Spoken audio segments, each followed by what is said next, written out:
Oh my life. As I live and breathe and tee off. Huh. Welcome back to Golfers Reading My Life. Yes, it is your favourite golf podcast as two blokes discuss the sport we both love and hate, both at the same time. We're not like other golf podcasts because we're more like you, I would suggest. We're not professionals, but my God, are we trying to be? Are you the guy, there's always a guy in every club who thinks they could be a professional. That's not me. That's you. Yeah, I That's think the it is. character distinction here, is I know I'll never be that good. You think you can be that good, and you could be that good. I mean, obviously I can't be a professional, but there is a moment, isn't there, in every childhood golfer where they discover that they're not going to be a pro. I wonder what that moment is. I know what mine is. It's where I snapped a putter with rage. You knew at that point I will never be a professional golfer. I thought I can't be a pro. I cannot do this to myself. And I was quite young. I was still like 14. I was very self-aware. I'm not sure this would be a great career choice. I remember having a conversation because I never had that moment because I never wanted to be a professional golfer enough to have the realization of I'm not going to make it. I once had a long chat with Peter Finch from Golf YouTube fame. And I said to him, there must be a moment when you're sort of knocking on the door, but not really, where you have that realization of this is not going to happen for me. Yeah. I remember him saying it sort of dawned on him quite slowly because even up until a few years ago, he was still playing professional competitions. And Yeah, of course. I love Peter Finch. He's such a good golfer. Like off that YouTube lot of golfers, he's definitely one of the best of the YouTube golfer world. But I remember him saying, yeah, there was a moment sort of gradually where I was like, oh, this might not happen for me. And is it because other people are doing so well or because you're not doing well enough? I reckon it's when you compare yourself to other golfers. Because that's the thing. When you're the best in the club, when you're like 14, 15 and you're the best in the club, you look around and I bet you're like, I reckon I could make a career from this. Yeah. And then you go to uni in America or whatever and you see everyone else and you go, oh, that's the mark. It's every time you take the next step. Yeah. And the elitism increases. And the numbers get smaller of the people who are still there. It's like going through a knockout tournament, right? That's how it works. It's like when you're at school and you're the best at geography in primary school. And then you go to big school and you're still the best. And then you go to sixth form with geography or whatever the topic is. And suddenly, and then uni, and it's just going to keep getting knocked down. But, it's also a matter of just going, I can still do stuff with it. I can still get loads from it, even if I'm not going to be a high-end pro. But I think you get to a certain stage with golf or a certain level where there's golfers that I've spoken to, whether it's like Challenge Tour stuff or trying to get onto Challenge Tour or trying to get their card through Q School. Yeah. Speak to some of them golfers and whether this is their arrogance and this isn't true, but I do believe it, is they say, I'm as good as those guys. Like I've got the same game as them. It's just not all come together for me yet. Or this is the reason or that's the reason, but the game is there. Yes. And a lot of the time, from conversations I've had with them, they just think their head's not there. Their ability to strike a ball's there, but their mental game's not there. If there was one thing I would add to every single clubhouse in the country, it would be a psychology room before you go on the course. It would be a small space where if you needed to, if it's a really big round, you just go and you sit on some beanbags, get a gong bath up and running, have a little chill, take a moment, maybe do a yoga pose, maybe say namaste. Sure. Do you know what I mean? I think it could change so many people's golf if they did that. So many people. I always play my worst when I know it means something. Yeah. Or when it means too much to me, or I've put loads of practice in. That's when I think that's when I play my worst golf is when I go into the game going, okay, I've put all my hours into this. Man. I've been on the driving range. This is the day that I'm going to shoot my low score. It's all that pumped up energy and all that. Because she knows what you're doing. She knows you're trying to look good for her. Yeah. But she knows you still got a hairy back and you fart. So she knows she's not going to love you back. That's the problem, guys. Golf's never going to love you back. And talking about golf arrogance, I played golf last week and I took out with me 3 balls. You took out with you what, 3? 3 balls. That's it. You took 3 balls? 3 golf balls. That's because you knew the'd be a shop there where you could buy more golf balls. No. How many balls did you come back with? 1. And I actually found one. So technically I used 4 golf balls. No, I used 3 golf balls that round, but I found one. I know someone who, every time he plays golf, he walks down the rough. He's quite good. Hits it down the middle a lot. But he'll walk towards his ball in the middle of the fairway via the light rough. He hasn't bought a golf ball for 20 years. He just collects them. Just sees them, especially if you go out first thing in the morning. Because they're all there from the night before, people who played late in the evening. If you go on a Monday morning after a big tournament on the weekend at your course, you can find golf balls everywhere. I do regret the amount of money that I spent on Pro V1s when I first started playing golf. Mate. It is, I've got to be honest, buying crazy expensive balls when you're off anything from 6 up, anything above 6, I'd say handicap-wise. Yeah, it's maybe not even worth 5. it. It's not worth it, is it? It's like people on, it's like a fat middle-aged man getting on a bike and putting Lycra on for the marginal gains. Yeah. It's not going to make a difference, Terry. See my Instagram sort of 2020 during lockdown. There is their exact photo you have just described on my Instagram. You're definitely not middle-aged. Nor were you fat. Yeah. But, God, this eggshells. But I would say that, I mean, this is a great question, isn't it? When do the marginal gains with golf really kick in? How good do you have to be for those balls? Because we know balls might feel different, and you might feel it when you chip, you might feel a softer ball. But in terms of getting better scores and playing better, I don't think it's until your handicaps 1, 2, 3, 4, 5 that you really start to feel that. If you're off anything definitely at 12 or 13, and I give you a pinnacle, and the next day I give you an old top flight, there's not going to be a massive difference. Yeah, that is such a good question. What handicap you need to have for the balls to make a difference in your game. I think everyone on TikTok will agree with me with that as well. I can't see anyone getting angry in the comments and saying how good they are at golf. I don't think anyone will do that. People will be fine with you. I've got a bit of a rant, though. Oh, lovely. I've got a little rant. Oh, wonderful. Kick back and relax, everyone. Tom Green rant. By the way, can I just say very quickly? Yeah. We need to chat more about Portugal. So, is that what the rant is? This happened in Portugal. Great. So my rant is Portugal-based. In Portuguese? It's not in Portuguese. Sad. So we were probably the third tee time off on Monday morning. And then we were supposed to be paired with these two blokes who actually went out ahead of us, which was really good. And they must have been early 20s, okay? And I think there is a bit of a thing when people take up golf in their 20s that they're not taught all the lessons that you're taught as a junior golfer. And you One don't... of my favourite topics. And all the things that your parents instilled in you, or when I was a junior, there was first time at golfer academy I went to at Preston Golf Club, which taught me how to rake a bunker, taught me the etiquette of golf, all this sort of stuff. And I think if you join golf in your 20s, you learn your lessons from YouTube golf, probably. Can I just say I'm getting whiplash here because I'm nodding so hard. Okay. Mm-hmm. And these golfers went out before us. Oh, God, I'm already annoyed. Right? And they were young. They were in the 20s. They had good, fast swings. So I was like, oh, I bet these guys are pretty good. And we were walking over to tee, and I said to Keith, who I was playing with, I said, you know what? I just want to play off the yellows today. Yeah. I've not played in ages. I just want to play off the yellows. I want to make this really easy for myself. I want to enjoy this. I'm on holiday playing with my future father-in-law. Yeah. I'm going to play off a sensible tee. Don't tell me these guys are off the blues or the whites. So these guys were playing off the whites right at the back. So you fine. There's nothing wrong with playing off the whites at all. So I presumed as they teed off, because we were walking towards them, we saw them tee off on the whites. I was like, oh, they must be really good golfers. And they proceeded to hack it round the golf course. And every single time we stood on the tee, we were on the yellows, they were on the whites. They'd bashed it 180 yards, left and right, constantly trying to find golf balls. And I think that's because if you learn your golf from YouTube golf, you watch all these people, whether it's Rick or Pete or the good guys, you watch them all tee off from the whites and go, well, that's what we're going to do. Or you see Eric Anderslang, who does a thing called playing from the tips. So you play right from the back. There's nothing wrong with doing that when you can do it. But as I've said before, it doesn't matter if you spray it everywhere, if you're quick. Yep. This is the thing. So if you aren't that good, and as long as you're not leaving the course hacked up, I mean, that's a whole different thing if you're leaving massive marks everywhere. But if you are not that great, but you're still playing a hole in the same time, you go for it, man. I don't care. Yeah. If I'm getting stuck behind you because you've made stupid choices because you think you're something you're not, I'm going to get really cross. And that's what it was. And it's hard to work out whether they're playing slow or not, because it was just...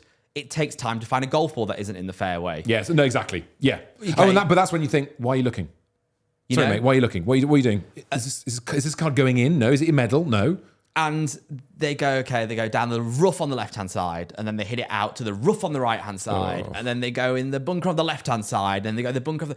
And this is not about trying to put people off golf, because everyone should play golf, but it's just about learning the lessons as to what tees you should be off and making the game better for yourself. You would have had much better experience playing off the yellows. Well, would their tees have made that much difference? They were a good 30, 40 yards. Oh, wow. Yeah, there was a big difference between the yellows and the whites. We played Valdelobo, and there was a significant difference. Why would they do that? Did you ask to play through? No, we didn't ask to play through. We weren't in a massive rush, and fundamentally there was no one pushing behind us, so we didn't feel the pressure. I just thought it was really interesting because for years I wouldn't go anywhere near the whites because I didn't think I was good enough. I do enjoy standing on a tee and watching a hole play out, and watching someone play and criticizing and slagging off every single thing they do. Yeah. Really going deep. They are terrible people. Who are these absolute cretins? And then within 10 minutes, I'll be doing exactly the same. Oh, with the exact same. But at least we played off the yellows. At least we gave ourselves an opportunity to get down towards... I just no, think it's true. I agree with you. It's a really interesting one. So what's the solution? The solution is that, as you say, you go and do lessons when you join a club, you do academy stuff, and they take a bit of time to teach you about those things. Because, you've got to learn the stuff about the bag goes over there. You've got to learn the stuff about you don't need to take that long over that shorter putt. You've got to learn the stuff about 4 or 5 backswings is rude. It's too many backswings. Yeah. I don't care. You've got to learn all this. You've got to learn the stuff. And I speak as someone who's had to learn this myself. If you start kicking off and you're playing with people you don't know that well, it's out of order. You have to be polite and respectful. And you have to have someone tell you those things. Here are the, 3 bullet points, 4 bullet points. You can't just go out and do it because it ruins it for everyone else. And that can then feed into the elitism of golf. And that's always a problem. I just think it's that...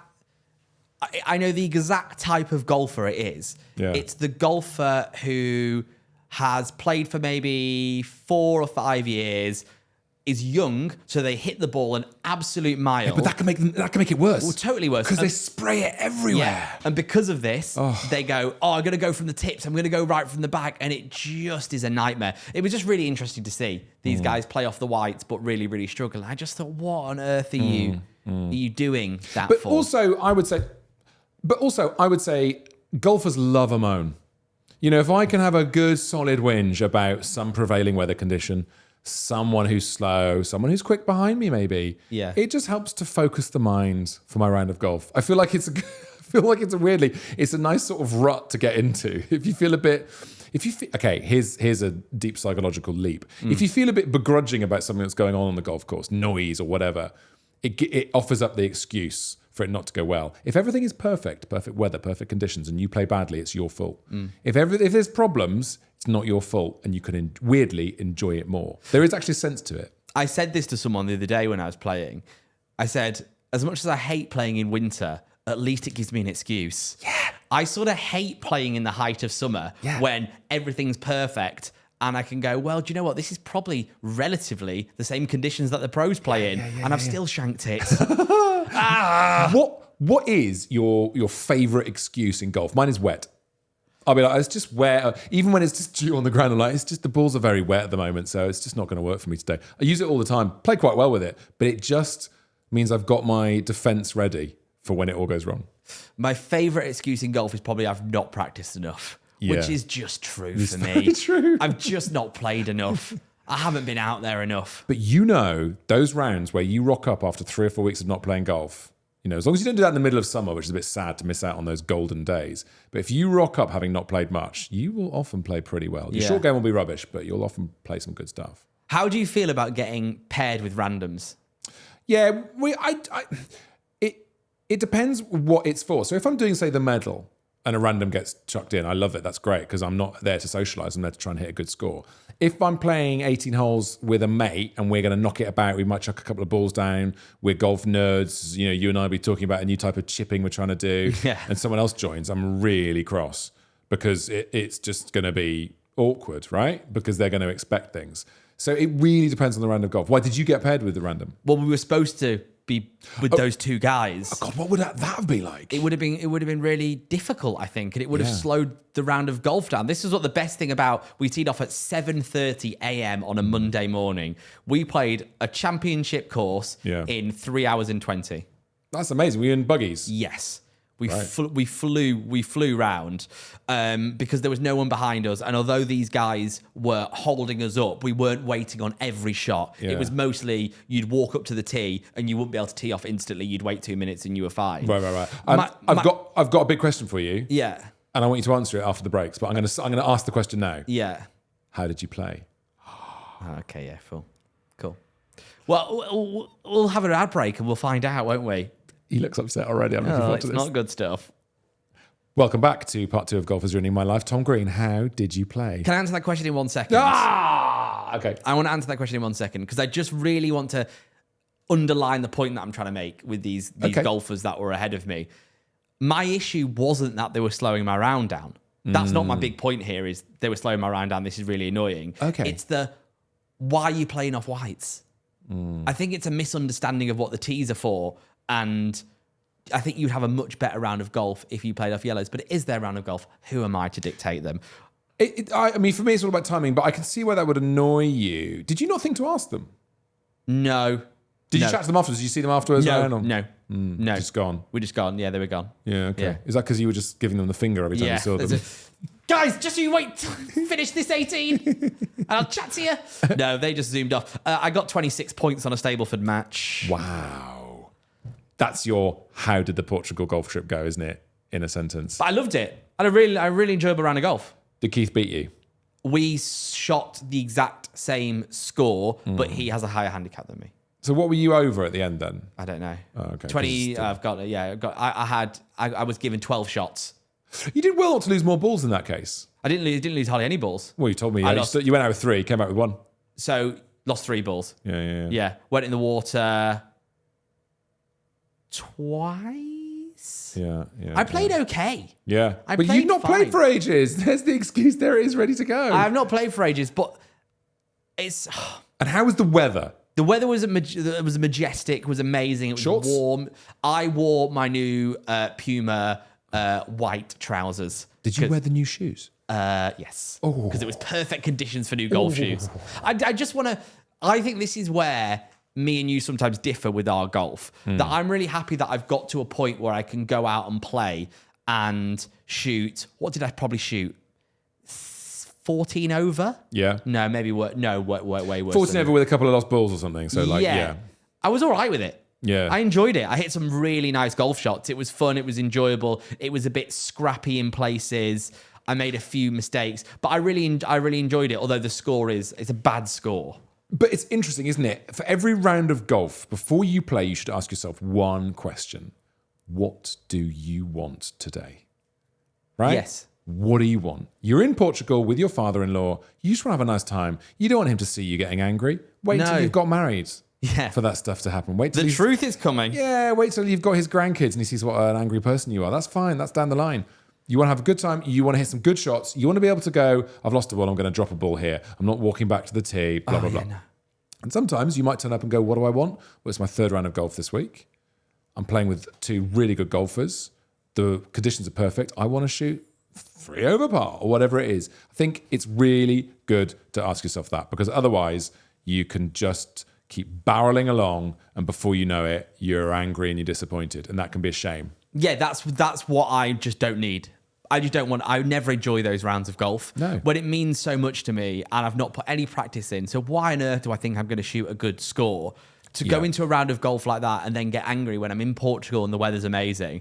I think if you do that, you've completely missed the point of what that round of golf should be. Yeah. And we were having a match play game and he beat me on 17. Oh, that's great. Great. That's great. You've got to let him beat you. He's your father-in-law. Exactly. Come on. But no, it was lovely. And it was lovely to wear nice golf shoes and not have them covered in mud. And it was just a nice indication of golf in summer to come.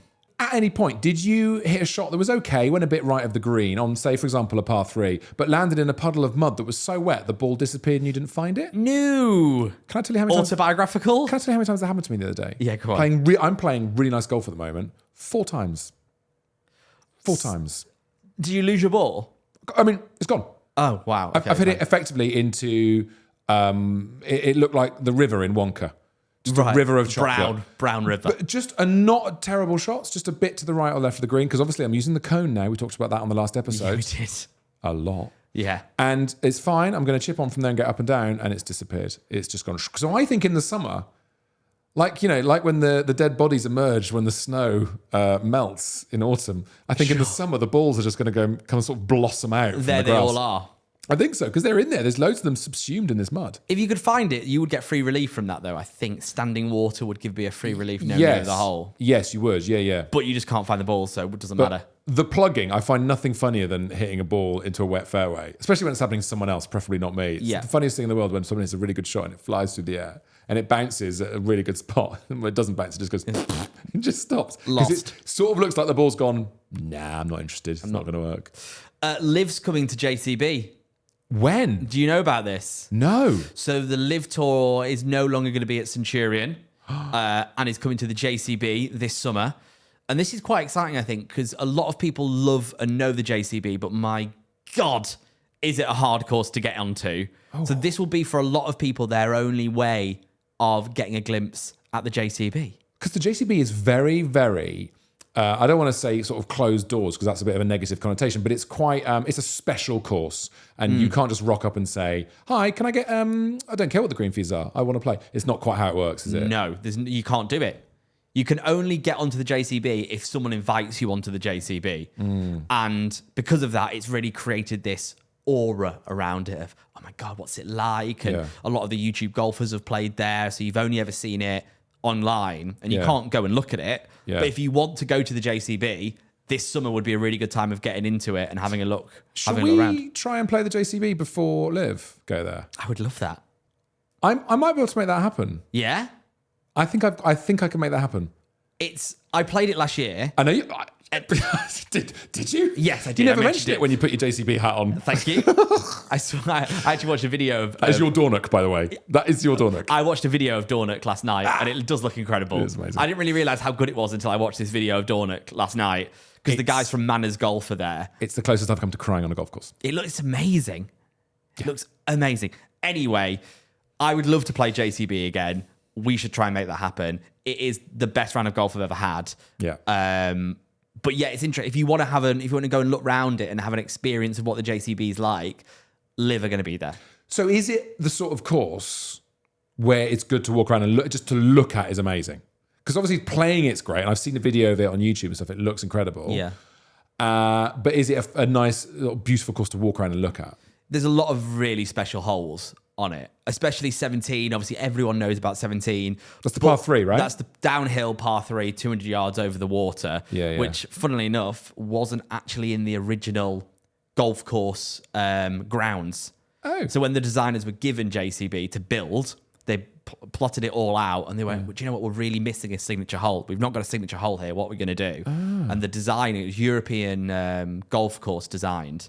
They pointed out, I think, a little bit of land just in one of the fields, just outside of the golf course, and went, that would be an amazing par 3. And I think Lord Bamford, who owns JCB, was just like, I'll just buy it. Give me a second. Where's my checkbook, darling? Yeah. Don't go, where's the joint account? Come here. Wow. And bought it, and then that's that signature hole. But there is loads of holes that are taken from different golf courses. So I think it's like the 14th looks really like the start of Amen Corner in Augusta, has the sort of bending par 4 over a little river, sort of Rays Creek vibe. Hey, that's cool. It's a great course. And if you really want to go, Liv is doing it, so it's a really good way in. In July? In summer. It's in summer. All right. Okay, fine. I think I know what Liv's next purchase might be as well. Are you talking about a person, a human? What No. then? What? Callaway Golf is up for sale. Wow. That's interesting. So Top Golf and Callaway, which is one company, they're 3 major shareholders who own the majority of it, are trying to get out and trying to sell it. It is a bit of a no-brainer for Liv to buy it, don't you think? How much is being asked for Callaway Golf at the moment? I have no idea. Oof. But don't you think, imagine that. Imagine what that would mean. So Liv buys Callaway, Top Golf. All of a sudden, one of the teams is Team Callaway. One of the teams is Team Top Golf. Yeah. It starts to all make sense a little bit. It's almost like they've got a plan. I'm speculating. I don't know that they're going to buy it, but I just think it would make sense for them to buy it because as soon as you've got a huge brand, Callaway. It's a huge brand, and that's what the team aspect of Live is missing. It's missing a tie-in to get you. Yeah. Like, who cares whether, like, none of the teams have that tie-in aspect yet. Why isn't there a more regional match play thing with golf? So obviously the Ryder Cup is regions against each other. Yeah. But why isn't there, say in the UK, why isn't there a golf with Wales, Scotland, maybe even bits of England, Northern England, Southern England? That would be, because you're talking about the tie-in and the attachment to, so like I've got with a football club, why doesn't golf look at that? Because team golf, as we have said so many times, is incredible. The Ryder Cup is amazing. There is at a junior level. Interesting. Massive in the junior level. So Yes. if you play for England boys, Yes. it's the big, they're called like nationals or nations competitions. Those are the big ones. Your big England versus Scotland or England versus Italy, I think is one of them. Those are the really big ones that you want to get into and play. As a kid, I played in the West of England foursomes, I think it was, and that was great fun. Absolutely brilliant. Yeah. But why that? Because then you'll get that connection with the team, and that's when golf becomes a whole new level when you're watching team stuff happen with golf. It's just it's such a shame that the true purest version of team golf only happens with Sondheim and Ryder every couple of years. Yeah. Because people love the Ryder Cup. People Of love the course they Ryder do. Cup. Yeah. I would love to see more of it. But it doesn't really get much pulling on the PGA Tour, though, does it? If you look at the events that are outside of your normal stroke play events, is it the Dell match play? Yeah, but aren't they getting rid of that soon? I think they're getting maybe rid it's gone now. Even. Yeah, it might even be gone. But look, those non-stroke play events don't get that much love. Then some of them are already there. But Nation Golf is done a lot more in junior golf. I know it's sort of distant history now a bit, but TPC weekend before last, watching Scottish Scheffler win was absolutely brilliant. What a Sunday. What a Sunday. But I did miss, no offence to Wyndham Clark and the rest of the pursuing pack, Xander Schauffele, most miserable man in golf, do we think? Doesn't care, does he? He just looks very unhappy. Yeah. Just have a hug, mate. Have a week off and get a cuddle. He's in the shadow of Scheffler, though, isn't he? That's the problem. Yes, he really is. Both name-wise and golf vibe-wise. He is in the shadow of Scheffler. You get the Scheffler feeling. shadow. You get the feeling he walks into a room and thinks people say, "No, Scheffler." Yeah. He thinks people are about to say that and looks a little bit sort of. Not me again. He just looks like. But I feel like I enjoyed the TPC, but I missed Rory doing better. I missed Rahm. I missed Tyrrell Hatton. I missed Cam Smith. Yep. It's sad. But Masters is coming. Masters is coming. We're not allowed to talk about it too much yet. No, but We're it's going to coming. hold off, but it's coming. Have you seen the food box they're doing? Oh my God. So cool. This is always the first port of call for the Masters. This The is food box. This is our entry level into the Masters to find out what's going on, is to talk about the food box available. I've never done it. I really want to do it. We've spoke about doing it for this show, is doing a taster of it because it looks so exciting. All the classic food that you can get at the Masters, they will deliver to your house for Masters Sunday. So the iced tea, and is it the egg sandwiches as well? All that stuff you can have in a big box at your house for Masters Sunday. Oh, I'd like it to come with a green bib. Do you know what I mean? So I can just sit eating, just covered in my own food filth, just with a little Masters emblem on it. I think that'd be great. What an image that is. Oh, sorry. Sitting in my own mess. A nice image to sort of nearly end the show on, by the way, because we're nearly there now for this episode. One final question. Go on. You've had a hole-in-one. 2. You've had 2 hole-in-ones. Hate that guy. Hate that guy. And do you know what? I've not had one for like nearly 20 years now. Oh, so you were a junior when you had... My first one I had when I was 13. Okay. And my second one I had when I was 21. Did you do anything after your 21st, when you were 21 and you had a hole-in-one? Yeah, I went crazy. As in, did you go back to the clubhouse and buy everyone a drink? I was playing in Leamington at a municipal course, and it wasn't that sort of clubhousey vibe kind of place, you know? So, no, I didn't really. And I certainly didn't when I was 13. I think it made me 14. But no, I didn't know when I was a junior either. Because there's a lot of talk of that tradition dying. People not really doing it anymore. Well, a lot of clubs will put a bit of money behind the bar for you. So they'll stump up a little bit of cash as well. So they'll sort of go halves with you on buying stuff. But if I did it now, I would 100% doing it. But can you imagine doing it? A, at a really expensive course, Yeah. where drinks are expensive. Or B, at a big day at your club. Like imagine it's the club champs day and everyone's playing. Because everyone would know as well. If it was Club Champs Day and it was a competition, you did it in a competition, the rumour would spread around. Holy one. Can you believe it? Do you know how they would know? No. Because I would tell them. Yes, he would tell them. That's how that would work. Guys! Hey, sorry, can you? That happened to me when I was playing with my kid once. We played the 9th, par 5, and I got an eagle. And my son stood there going, my dad got an eagle! Because he thought it was a hole-in-one. He was so excited about it. He was That telling is everyone. cool, though. I glowed. I think it's the chip only in? time he's ever been impressed with me. Chip in? No. I hit a great drive, great 3-wood, and then I hold a 10, 11-foot putt. Yeah, that is cool, isn't it? Very nice. That is really cool. It was a casual eagle, if there is such a thing. Yeah. I just don't know whether if I got a hole in one, I would do the going to the clubhouse and doing the whole drink thing. I just don't know if whether people still do it or not. I've seen people do it. I've been in the clubhouse when someone got a hole in one on a par 4 at our place. Right, so talk me through how that went down. He sidled up to me and said, can I get you a drink, please? And I said, oh, that'd be lovely. Thank you very much. And he was basically at the bar and he was waiting at the bar, and everyone who came to the bar, he was going up to them and offering to buy them a drink. It was lovely. It was a really nice thing. It was special. It was on a par 4. God, that is cool. Yeah, it was brilliant. The 10th? At the 10th, very short par course it 4. was. Yeah, Yeah. I was on the green when it happened. Wow. I saw it go in. So that's how he was playing it, because you sort of imagine, like, would you walk in and go, ladies and gentlemen? That's what I mean. Is there a bell? You go, it's hole in one. Well, there is a bell in the clubhouse. All the bells have got a clubhouse, haven't they, for speeches and Yeah. all that nonsense? So you'd go and ring the bell. And you'd say there's like a 10-minute window Yeah. for this. Oh, in 10 minutes, and it's 10:30 in the morning. Yeah. It's Everyone's like a go- wedding. No Yeah. champagne, no doubles. Yeah, exactly. About the rest I'll pay you for. Because Yeah. you get insurance as well now. You can get hole-in-one insurance, can. apparently. I don't know how you claim on that. How does that even work? Yeah, I don't know. But I think they'd look at your card and your premiums would be very low.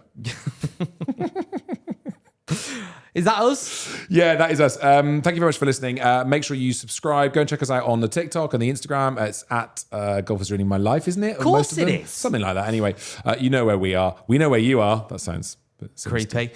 We also want people to go and check out our YouTube channel because we're putting loads on there at the moment, Yes. including all of these episodes are filmed. So if you want to go and see stuff that maybe is edited out of the audio version, or you just want to watch us, because I've started watching YouTube on my TV. Yes. I like doing that. If I'm doing a little bit of housework, I'll just put Rick on my TV. Very Gen Z. Yeah, very Big Gen Z. fan of that. If you want to pretend you're cool and Gen Z, watch YouTube on your telly. Make Yeah. sure you've got Golf is Ruining My Life on. We're on TikTok. Make sure you hit that subscribe button. And the Toms at golfisruiningmylife.co.uk is the place to go for all. We need to do an email special. We'll do that. There's a lot of emails that have come in. We will take a moment and we'll do an email special soon. Probably not next week, but the week after, I reckon. See you next time. Bye-bye.